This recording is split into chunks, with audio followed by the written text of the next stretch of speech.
If you've been into firearms long enough, odds are you have bought or have considered buying a suppressor at some point in time. And regardless if you're military, law enforcement, or a tactical cool guy civilian, you need to know whether your suppressor is going to have an effect on your rifle's accuracy.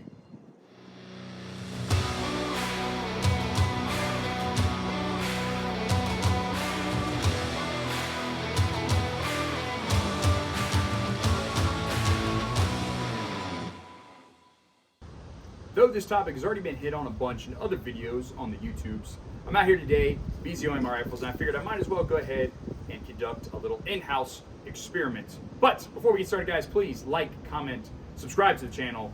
Please help us out in the algorithms. The help is very much appreciated. So, for the sense of the experiment, I'm going to be using my 16-inch Daniel Defense rifle with a 1-to-7 twist barrel. We're going to be using a 1-to-8 primary arms LPVO. And the suppressor that we're going to be using is the dead air silencer Sandman K, which is 5.4 inches, and there is the 5.56 caliber specific cap on this. And for ammo consistency, we're going to be using 55 grain 5.56. So let's take some shots and see what we get. All right, guys, first up we have not suppressed. Again, 55 grain 5.56. This has already been BZO'd. We're going to go ahead and take a couple more shots just to give you guys a visualization of where this rifle is at without the suppressor. So, a couple shots.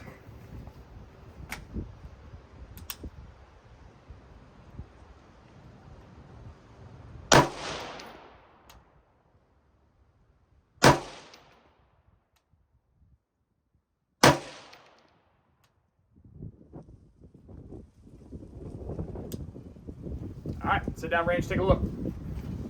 All right, guys, I forgot to mention it before. This was at 100 yards. So this is what our first 3 shots look like, no suppressor at 100 yards. Now, we need to see what suppressed looks like.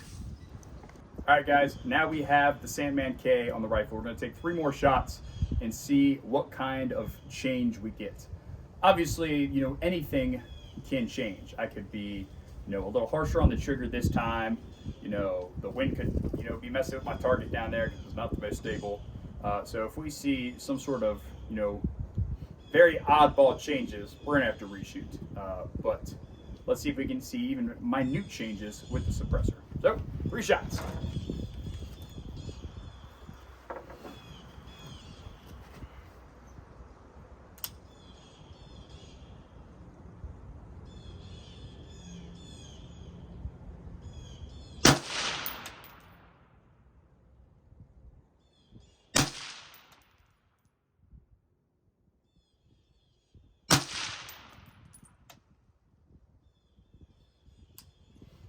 All right, let's take a look at that target and see if we need to reshoot or not.